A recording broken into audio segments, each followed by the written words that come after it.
मैं समझता कि जो फैसला और पहले होना चाहिए था अच्छा होता, लेकिन बहुत अच्छा फैसला कांग्रेस हाईकमान ने लिया है।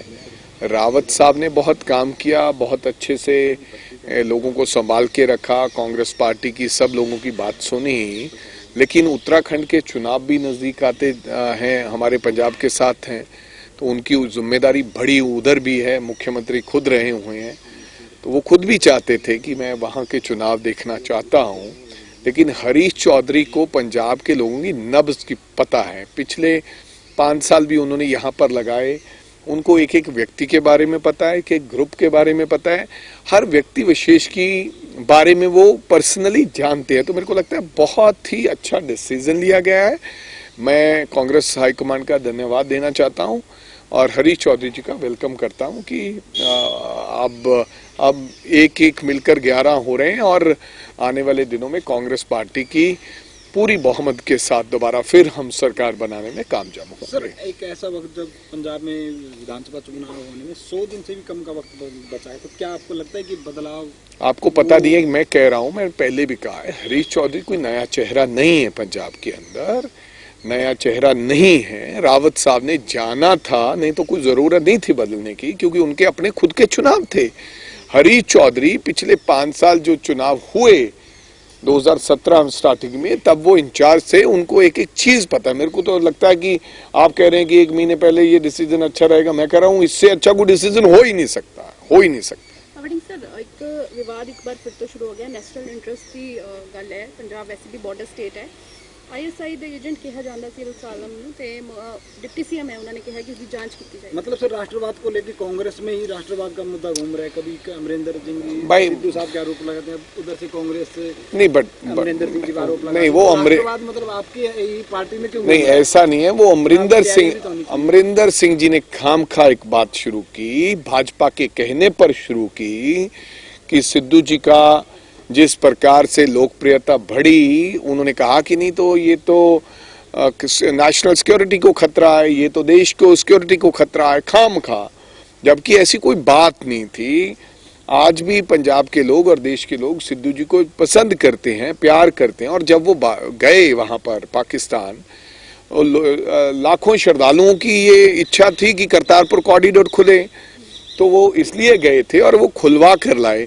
जहां तक जब फिर आप किसी की तरफ उंगली उठाओगे, जब आप किसी की तरफ उंगली उठाओगे तो 4 उंगलियां आपकी तरफ भी उठेंगी। तो उसी के जरिए आज उनकी तरफ ही टिप्पणी हो रही है, अमरिंदर सिंह की तरफ। क्योंकि किसी के पत्थर मारने से पहले ये देख लेना चाहिए कि आपके भी शीशे का मकान है। तो मेरे को लगता है कि वो तो वैसा वर्षा है, वो जब रिएक्ट कोई करेगा तो वो उसको भी उन्होंने कहा कि कार्रवाई करेंगे इस विच किवें देखदे हो इस चीज ਨੂੰ? हाँ, तो डिप्टी चीफ मिनिस्टर बिल्कुल, होम मिनिस्टर भी हैं, डिप्टी चीफ मिनिस्टर भी हैं, तो वो उन्होंने कहा कार्रवाई करेंगे तो वो करेंगे। सर, अगर पंजाब विधानसभा के चुनाव के मद्देनजर और पंजाब का सिनेरियो देखें तो आम आदमी पार्टी है, अकाली दल है। अकाली दल ने करीबन 78 जो है विधायक अपने प्रत्याशियों की घोषणा कर दी है। आम आदमी भी चल रहा है, अरविंद केजरीवाल भी आ रहा है, और कांग्रेस का कहीं भी कुछ प्रचार वगैरह? अरे भाई, 78 मैनेजमेंट, माइक्रो मैनेजमेंट, कोई प्रचार कमेटी, सिलेक्शन कमेटी, अब तक कुछ समझ में नहीं। यार, प्रचार कमेटी आपको लगता नहीं है? मुख्यमंत्री, PCC प्रधान, यही प्रचार कमेटी होती है, यही सब कुछ वो कमेटी बनती रहती है। लेकिन उन्होंने अनाउंस कर दिया, हम तो 80 जीते हुए हैं, 80 लोग जीते हुए हैं, अब राजा वड़िंग भी तो चुनाव लड़ेंगी। तो ऑलरेडी अपने, मेरे कहने का मतलब, अनाउंस उन्होंने फॉर्मली, क्योंकि उनको डर परेशान सता रही है कि कोई हम जल्दी से अनाउंस कर दें, शायद कोई हमें इसका फायदा मिल जाए, क्योंकि उनके पास वो चेहरे नहीं हैं, वो ढूंढ के बंदा ला रहे हैं। तो मेरे को लगता है इस प्रकार से हमें कोई खतरा नहीं है। कांग्रेस पार्टी का अपना एजेंडा, वो अपने स्टाइल से चलती है। आखिरी सवाल, अगर कैप्टन अमरिंदर सिंह पंजाब में नई पार्टी बनाते हैं तो कांग्रेस के लिए कितना मुश्किल होगा, क्या नुकसान होगा? हाँ, ये तो बहुत गंभीर सवाल आपने खड़ा कर दिया। मैं कहता हूं कि हे भगवान, जल्दी से कैप्टन अमरिंदर सिंह पार्टी बनाए, ताकि उन्हें पता चल जाए कि जब आप कांग्रेस के मुख्यमंत्री थे, आपको 80 सीट आई थी, आप पार्टी के अध्यक्ष थे, अब नई पार्टी बनाकर पता चल जाएगा कि कितनी सीट उनको आती है। कि यार, बंदे के मन में वहम हो जाता है कि मेरे दम पे, मेरे लिए तो वो वहम निकाल लेना चाहिए, ऐसे ही बिना वहम के नहीं चले जाएं। ਸਰ ਮੇਰੇ ਵੱਲੋਂ ਇੱਕ ਆਖਰੀ ਸਵਾਲ ਹੈ, ਹੁਣ ਜਿਹੜਾ ਸਾਰਾ ਕੁਝ ਸਿਨੈਰੀਓ ਚੱਲ ਰਿਹਾ ਹੈ ਉਸ ਵਿੱਚ ਸਰ ਕਾਂਗਰਸ ਦੀ ਪੋਜੀਸ਼ਨ ਇਸ ਵੇਲੇ ਕਿੱਥੇ ਦੇਖਦੇ ਹੋ, ਕਿਉਂਕਿ ਲਗਾਤਾਰ ਮੁੱਖ ਮੰਤਰੀ ਡਿਪਟੀ ਸੀਐਮ ਦੇ ਨਾਲ ਮੀਟਿੰਗਾਂ ਕਰ ਰਹੇ ਨੇ, ਹਰ ਇੱਕ ਚੀਜ਼ ਹੋ ਰਹੀ ਨੇ, ਤੁਹਾਡੇ ਵੱਲੋਂ ਵੀ ਕੀਤਾ, ਹਰ ਜਿਹੜਾ ਮੰਤਰੀ ਆਪਣੀ ਆਪਣੀ ਜਿਹੜੀ ਜ਼ਿੰਮੇਵਾਰੀ ਸੰਭਾਲ ਰਿਹਾ ਹੈ, ਕੀ ਲੱਗਦਾ ਹੈ ਸਰ ਸਰਕਾਰ ਦੇ ਜਿਹੜੇ 18 ਪੁਆਇੰਟ ਏਜੰਡੇ ਨੇ ਉਹ ਪੂਰੇ ਹੋ ਜਾਣਗੇ? हो रहे हैं, हो ही जाएंगे। आपको नहीं लगता कि ट्रांसपोर्ट माफिया खत्म हो रहा है? ਤੁਸੀਂ ਤਾਂ ਕਰ ਹੀ ਦਿਓ। नहीं, नॉट मैं, सब लोग अपने अपनी जगह पर लगे हुए हैं।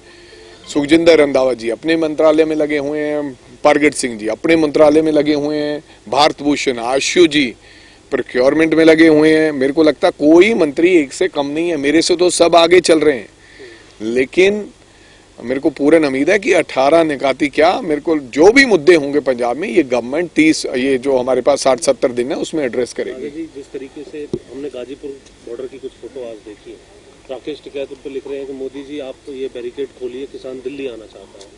सुप्रीम कोर्ट में भी सुनवाई चल रही है, कुछ हलचल जो है किसानों की अब दिल्ली की ओर बढ़ने के लिए होने लगी है, उसको लेकर के आपका क्या कहना है? क्योंकि सरकार कहती है किसानों ने रास्ता रोका है, किसान कहते हैं कि दिल्ली जो सरकार है, दिल्ली पुलिस है, उसने रास्ते रोके। भाई देखो 6 महीने से ऊपर का समय हो गया, दिल्ली सरकार 9 महीने हो गए, जिस प्रकार का उनका रवैया है ऐसा तो अंग्रेज भी नहीं करते थे। हमारे पूर्वज हमें बताया करते थे कि कहीं ना कहीं अगर उनमें भी अच्छे लोग थे, कई लोग उनको कई अलग से किसी ऑफिसर को मिलकर बताते थे अंग्रेजों के समय, तो वो उनकी भी सुनवाई होती थी। हालांकि अंग्रेज सरकार से हम तो परेशान थे, सब लोग तंग थे, उन्होंने हमारे देश को मतलब कि गुलाम बना के रखा, लेकिन इन्होंने तो उनसे भी ज्यादा हद कर दी यार। 9 महीनों में आपके, वो तो बाहर वाले थे, वो तो अंग्रेज थे, बाहर से आए हुए थे, ये देश के लोग हैं और खुद कहते हैं कि हम किसान के बेटे हैं। वो कहते हैं कि हम किसान की पीड़ा को जानते हैं। 650 से ज्यादा व्यक्ति वहां पर शहीद हो गए, लेकिन फिर बात नहीं सुनी गई। और फिर अगर कोई ये कहे कि किसानों ने रास्ता रोका है, किसान आगे बढ़ने, क्या करें? अब क्या इम्तिहान लेना चाहते हो किसान का? अब क्या देखना, 6 दिन 60 दिन, अब 6-9 महीने, यार क्या चाहते हो?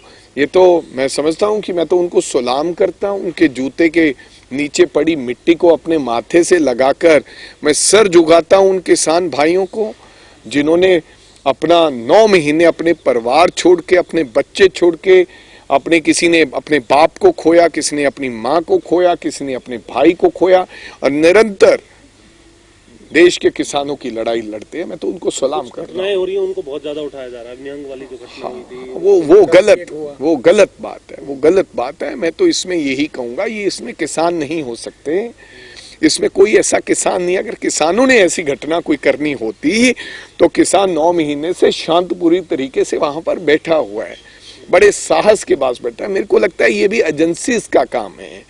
एजेंसीज ये चाहती हैं, बीजेपी की एजेंसीज ये चाहती हैं कि ऐसे घटनाक्रम घटे तो लोगों के मन में इनके लिए दहशत पैदा हो, तो फिर हम इनको मीडिया में दिखा कर इनको भगाना शुरू करें और इनके खिलाफ काम करें। ये सारी एजेंसीज का काम है। एजेंसीज का अंतिम सवाल है, हरियाणा सरकार ये कह रही है कि हम 11 फसलें एमएसपी पर लेते हैं। प्रिक्योरमेंट का समय हरियाणा पंजाब महत्वपूर्ण आंदोलन के अंदर भी हम भूमिका उसकी देख रहे हैं।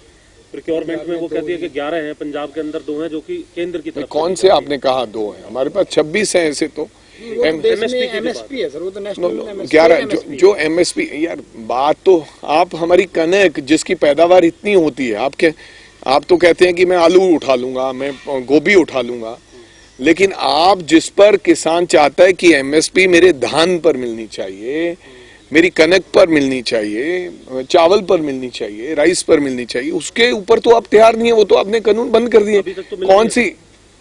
बिल्कुल 100% मिल रही है, लेकिन उसी की तैयारी तो हो रही है ना, उसी की तैयारी हो रही है। बहुत सी ऐसे तो कॉटन के ऊपर भी एमएसपी है, लेकिन वो सीसीएल कभी खरीदती नहीं, वो भाव तो आम जो व्यापारी खरीदते हैं। ऐसे ही दिल्ली में हो रहा है, दिल्ली में भी एमएसपी है लेकिन भाव के नीचे गिर 100%। तो मेरे कहने का मतलब ये फालतू की चीजें हैं। किसान जो 90% 95% जिस फसल को बीजता है, 95 से भी ज्यादा, उसके ऊपर तो आप रोक लगाने जा रहे हो, काले कानून बनाने जा रहे हो। और जिन थोड़ी थोड़ी फसलों के ऊपर आप एमएसपी की बात करके ये कहोगे कि हम तो, के लिए जरूरी नहीं है। बिल्कुल 100% परसेंट जरूरी है, बिल्कुल। तो आपको ये कहना चाहिए कि 5 साल के अंदर अंदर आप सब लोग डाइवर्सिफिकेशन की तरफ बढ़े। हम आपको आप वो कहें कि आप धान मत लगाओ, हम 60,000 रुपया देंगे किसान को, मत लगाओ, बिल्कुल ठीक है आपकी बात। उनको कहें कि कनक मत लगाओ, हम आपको 60,000 रुपया देंगे, और जो फसल और बीजोगे आप, आलू बीजोगे, फला देंगे, हम उसको एमएसपी देंगे और उठाएंगे। कहने की बात और है एमएसपी की, ऐसे तो एमएसपी उत्तर प्रदेश में भी है, तो उठाई क्यों नहीं जाती? 1200 रुपए के लिए चावल यहां क्यों आता है? मेरे कहने का मतलब diversification is very very important, होना चाहिए, लेकिन उनको कहना करना पड़ेगा कि ये 5 साल के लिए हम किसान की सहायता करेंगे, हम 60,000 रुपया प्रति साल देंगे, किसान अपनी फसल कोई और बोए, क्योंकि किसान का ध्यान दूसरी तरफ लगाना पड़ेगा। उनको उनके बच्चे भूखे ना मरे। अब किसान को डर है कि एमएसपी खत्म हो जाएगी और फसल होगी नहीं, कोई उठाएगा नहीं मेरी फसल, तो मेरे बच्चे भूखे मरेंगे। उनके डर की सिक्योरिटी लें, और बिल्कुल डाइवर्सिफिकेशन क्यों करना चाहते हैं हम? बिल्कुल चावल नहीं लगाएंगे, मेरे को 60,000 रुपया अगर साल का देंगे तो क्यों लगाएंगे? हम और कोई फसल बीजेंगे। एक विधायक जलालपुर कह रहे हैं कि जब सीएम थे कैप्टन अमरिंदर सिंह, उस समय मुद्दे नहीं उठाने दिए जाते थे, अपनी बात नहीं, कार्रवाई हो जाती थी, चुप करा दिया जाता। ये जलालपुर साहब ही बताएंगे, खुद का उनका मसला है।